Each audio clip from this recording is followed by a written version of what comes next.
Amin. Kitab Kolose pasal 3 ayat 23 sampai ayatnya yang ke-24. Demikian sabda Tuhan. Apapun juga yang kamu perbuat, perbuatlah dengan segenap hatimu, seperti untuk Tuhan dan bukan untuk manusia. Kamu tahu bahwa dari Tuhanlah kamu akan menerima bagian yang ditentukan bagimu sebagai upah. Saya ulangi sekali lagi. Apapun juga yang kamu perbuat, perbuatlah dengan segenap hatimu, seperti untuk Tuhan dan bukan untuk manusia. Kamu tahu bahwa dari Tuhanlah kamu akan menerima bagian yang ditentukan bagimu sebagai upah. Kekasih-kekasih Tuhan, demikian jauh pembacaan firman Tuhan yang dikatakan berbahagia adalah saya dan saudara-saudara yang sudah membaca firman Tuhan ini, mau merenungkannya dan juga mau untuk melakukannya di sepanjang kehidupan kita hari-hari. Salam. Bapak Mama kekasih-kekasih Tuhan, kita bersyukur pada hari ini karena saya dan saudara-saudara boleh melewati 365 hari di tahun 2022, dan kita sudah memasuki tahun yang baru. Kita akan lagi berjalan selama 365 hari juga. Tentunya kekasih-kekasih Tuhan, kita berterima kasih karena dalam perjalanan hidup di tahun yang lalu mungkin ada begitu banyak warna kehidupan yang kita alami, baik yang mendatangkan kebahagiaan ataupun rasa sakit, keterpurukan dan sebagainya. Tetapi sungguh kasih Tuhan tidak pernah terlepas dalam kehidupan saya dan saudara-saudara. Bapak Ibu saudara-saudara, melandasi rasa syukur kita kepada Tuhan di awal tahun ini, kita akan dituntun lewat tema kecil yang akan mengerahkan kita dalam persekutuan dengan Tuhan saat ini. Temanya adalah bekerja untuk Tuhan dan sesama. Apa Bapak Ibu bekerja untuk Tuhan dan sesama? Bapak Mama kekasih Tuhan, di awal perenungan ini saya ingin kita coba mengilustrasikan.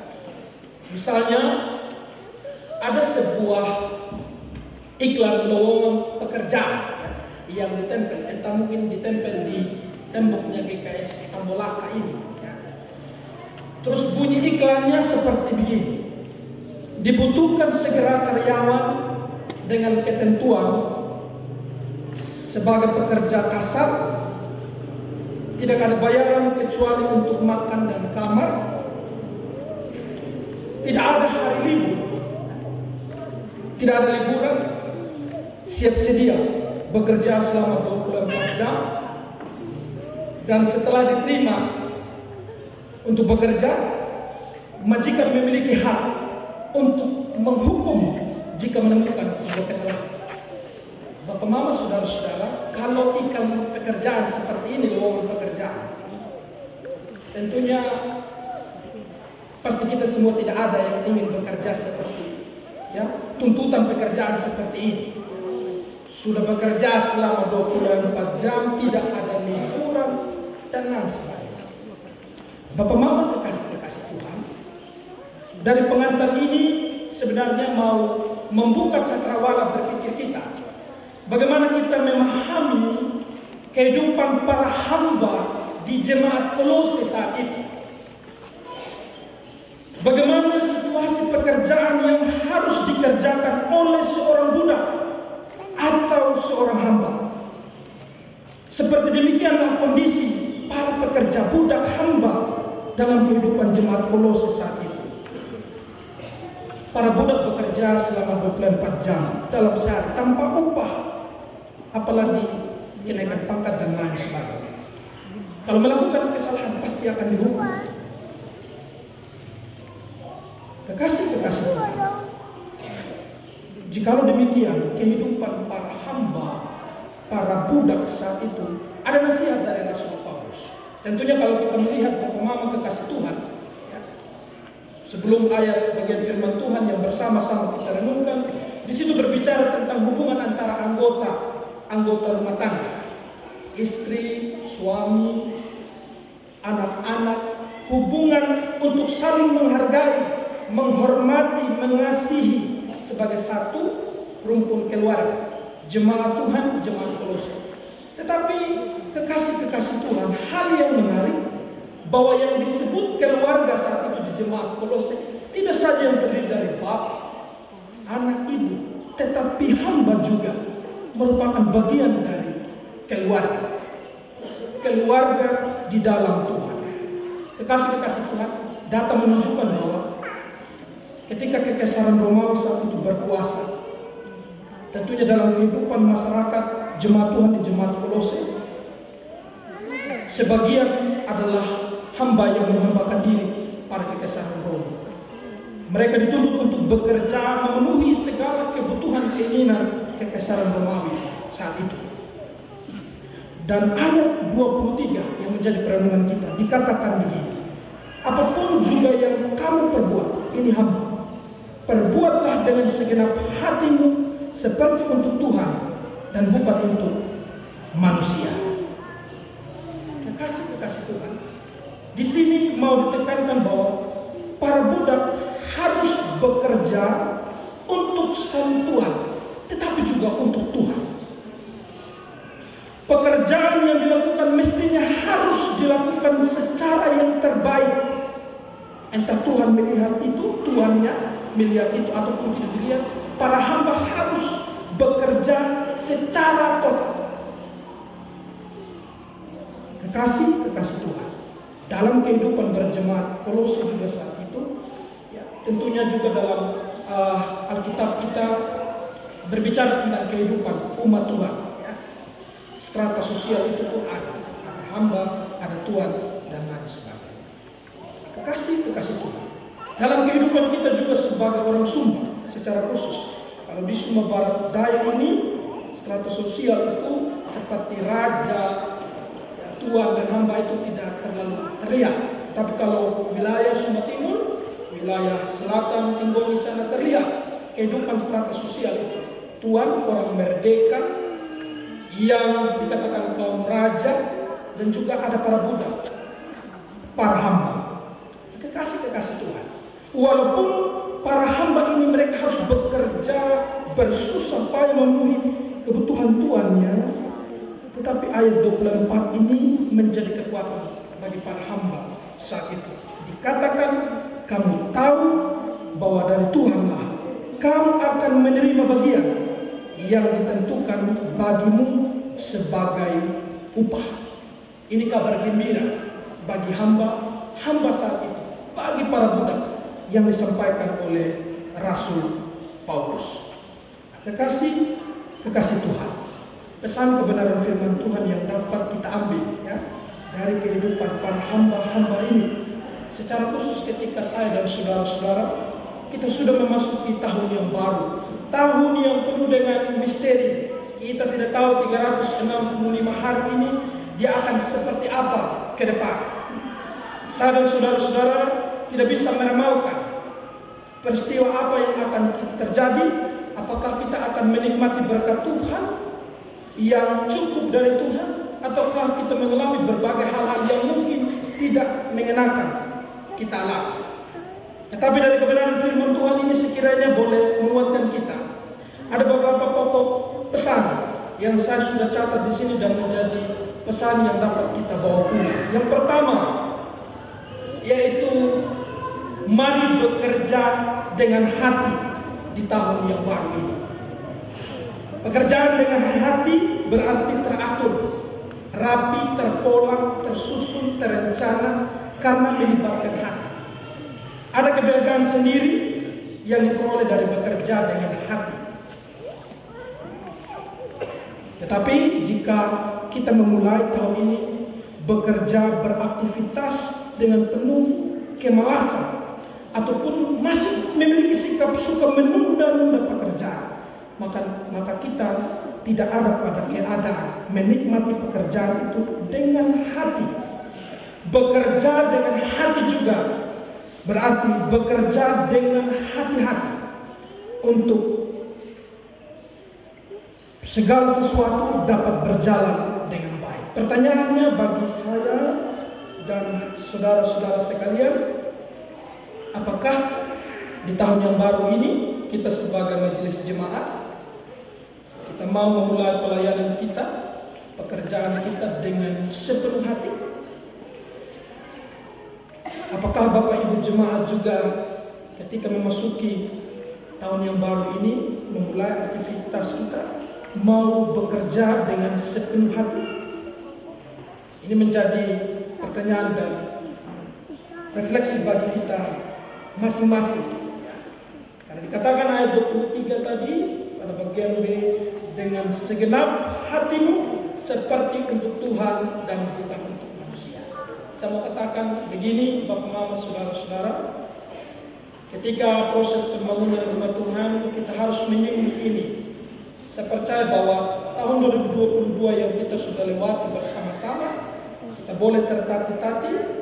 Saya percaya bahwa itu kita bekerja dengan hati, memberi dengan apa yang ada pada kita, memberi dengan segala kekurangan yang ada pada kita.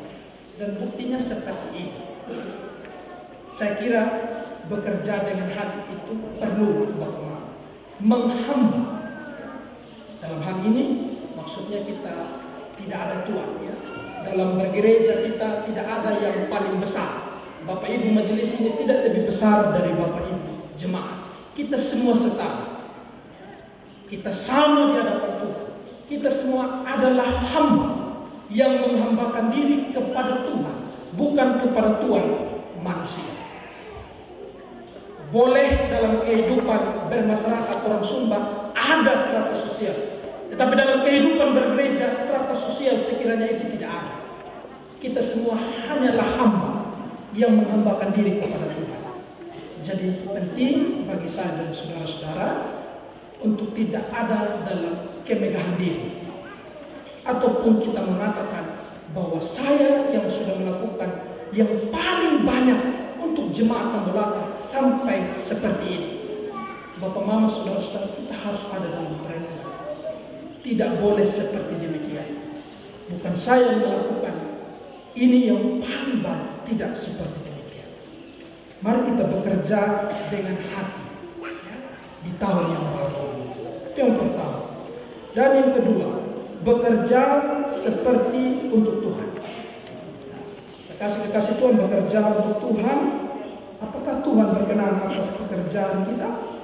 Apakah yang lakukan ini menyenangkan hati Tuhan? Nah, ini menjadi juga pertanyaan refleksi bagi kita. Bekerja seperti untuk Tuhan, apakah dengan demikian dalam kehidupan bergereja kita ada bos, ada pimpinan, ada majikan yang dianggap sebagai Tuhan? Tentunya tidak seperti demikian, Bapak Ibu jemaat.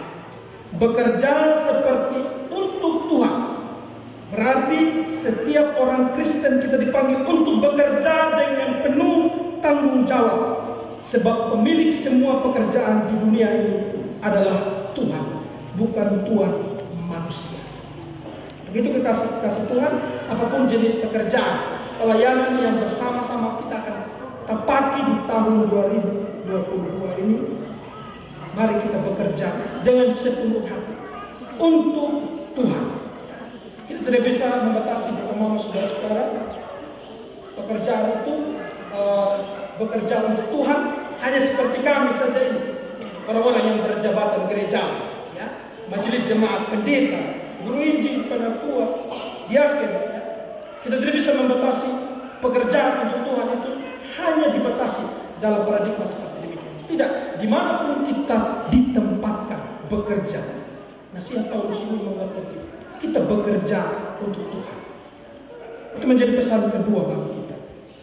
Dan selanjutnya, pesan yang ketiga bagi kita, bekerja dengan tulus. Pekerjaan seperti untuk Tuhan juga akan menolong setiap orang untuk memahami nilai dari sejumlah upah yang diterimanya. Ketika seseorang menyadari bahwa ia bekerja untuk Tuhan, maka nilai upah yang dibayarkan bukanlah menjadi tujuan utama dalam bekerja. Bapak Mama, kekasih Tuhan, kalau kita bekerja dengan tulus, dimanapun kita bekerja melakukan aktivitas sepercaya, upah itu dia hanya sekedar nominal, bonus dari segala usaha dan kerja kita.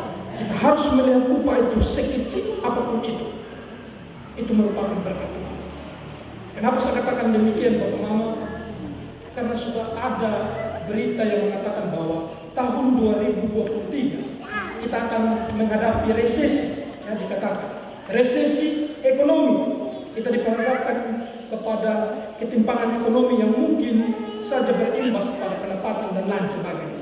Saya juga ketika cari ini resesi ini, saya kurang mengerti juga. Ya, apa dampaknya nanti mungkin di tahun ini? Berdampak pada perekonomian katanya. Tapi kekasih Tuhan, saya kira dengan berita itu tidak juga mengurangi atau mengkerdilkan iman pengharapan kita kepada Tuhan. Amin, Bapak Mama. Kita tetap berpengharapan kepada Tuhan, sekecil apapun ya persoalan yang akan kita hadapi secara khusus resesi ini, kalaupun akan berdampak. Saya kira berkat Tuhan sekecil apapun itu, mari sama-sama kita syukuri itu. Kita syukuri itu. Untuk itu kekasih Tuhan, biarlah dengan kebenaran firman Tuhan, 3 nasihat ini tadi boleh memberkati dan menguatkan kita untuk memasuki tahun yang baru. Tadi di mana yang pertama, mari bersama-sama kita bekerja melayani Tuhan dengan sepenuh hati, dan yang kedua, mari kita bekerja seperti untuk Tuhan dan bukan untuk manusia, dan juga mari kita bekerja dengan tulus hati dimanapun saya dan saudara-saudara ditempatkan. Ketika kita akan memulai tahun yang baru, bekerja, memulai segala aktivitas kita. Kekasih-kekasih Tuhan, kalau Bapak Ibu tadi malam ada mengambil perenungan ibadah rumah tangga, ya, kalau Bapak Mama juga beribadah. Tadi malam Bapak Ibu jemaat ada yang beribadah di rumah? Ada? Ya janganlah beribadah, berdoa bersama ada. Atau lebih kepada main kembang api, makan kue tahun baru, apalagi potong ayam, bakar ayam. Tidak sempat berdoa bersama-sama. Sudah tidak sempat berdoa bersama-sama, tetapi buat komitmen di hadapan Tuhan, membuat harapan Tuhan selalu lebih baik lagi di tahun yang baru. Terkadang juga Bapak Mama, saudara-saudara, saya juga mau katakan begini. Di Desember kita berdamai dengan saudara kita yang mengalami perselisihan. Betul tidak? Biasanya tidak di jemaatan belakang. Tetapi di tahun yang baru, tahun yang penuh misteri, jangan sampai pertengkaran itu terjadi lagi. Dan Desember mulai kembali kita berdamai, kita potong ayam lagi, kita potong babi lagi, kita duduk bersama lagi. Saya kira jemaat belakang tidak seperti demikian. Kita kembali kepada kebenaran firman Tuhan. Kalau kita melihat bersama-sama perenungan pada ibadah rumah tangga Yakobus 4 ayat 13 sampai ayatnya yang ke-17, ada satu ayat yang mungkin menjadi kekuatan, menjadi berita sukacita bagi kita. Ayatnya yang ke-15. Tetapi sebelum itu saya bacakan dari ayat 13 sampai 15. Berbunyi demikian. Jadi sekarang, hai kamu yang berkata, hari ini atau besok kami berangkat ke kota Anu, dan di sana kami akan tinggal setahun dan berdagang serta mendapat untung. Sedangkan kamu tidak tahu apa yang akan terjadi besok. Apakah arti hidupmu? Hidupmu itu sama seperti uang yang sebentar saja kelihatan lalu lenyap. Ayat 15. Sebenarnya kamu harus berkata, jika Tuhan menghendakinya, kami akan hidup dan berbuat ini dan itu. Kata sederhananya, jika Tuhan menghendaki, maka kita akan berbuat ini dan itu. Apa Mama kekasih Tuhan? Di 2023 Mungkin kita seperti ayat 13 ini, berencana untuk pergi ke sini, pergi ke sana, bekerja di sini, bekerja di sana, mencari kerja di sini dan di sana. Tetapi kekasih-kekasih Tuhan, saya mau katakan kita boleh berencana. Tetapi ayat 15 ini menjadi penguatan bagi kita, bahwa kita menyerahkan segala sesuatu rencana itu di dalam kehendak Tuhan. Jika Tuhan menghendaki, maka kami akan berbuat ini dan itu. Untuk itu Bapak Mama, harapan-harapan kita di tahun yang baru, mari kita bawa di dalam Tuhan. Saya mau juga katakan bahwa kehidupan kebersamaan kita sebagai jemaat Tuhan, mari Bapak Mama, semangat yang sama kita terus pelihara. Jemaat Melaka luar biasa. 1 tahun perjalanan pelayanan, kalau saya mengevaluasi pelayanan yang ada, kita cukup kuat dalam kebersamaan. Itu terlihat ketika Bapak Mama terlibat dalam pembangunan rumah Tuhan ataupun berbagai kegiatan-kegiatan yang ada. Itu juga menjadi bahan evaluasi saya secara pribadi. Jika Tuhan berkenan menjadi seorang pendeta, untuk juga dapat menjaga keutuhan kebersamaan itu. Dan itu menjadi pembelajaran saya secara pribadi. Bapak Mama, jagalah keutuhan kebersamaan itu. Tidak boleh ada sikap kemegahan diri di dalam diri kita, membuang segala ego-ego yang ada, sehingga keutuhan kebersamaan itu tetap terpelihara dengan baik. Intinya seperti saya katakan tadi, ketika kita sudah mungkin melakukan yang paling banyak di gereja ini, kita tidak boleh mengatakan bahwa saya sudah yang melakukan paling banyak untuk gereja. Tidak seperti demikian. Kita belajar mengambil sikap seperti seorang hamba ini, bekerja dengan sepenuh hati, walaupun melayani dengan sepenuh hati, walaupun mungkin segala sesuatu yang kita kerjakan tidak ternilai di mata manusia, tapi segala sesuatu itu diperuntukkan oleh Tuhan. Kekasih-kekasih Tuhan, di akhir perenungan ini kiranya juga atas pembimbing kita boleh menguatkan kita. Bekerjalah sebab aku ini menyertai kamu. Demikianlah firman Tuhan semesta alam, dan Rohku tetap tinggal di tengah-tengahmu. Janganlah takut. Selamat memasuki tahun yang baru. Bekerjalah dengan sepenuh hati, melayanilah Tuhan dengan sepenuh hati, sebab aku ini Immanuel menyertai kita sekalian. Amin. Firman Tuhan.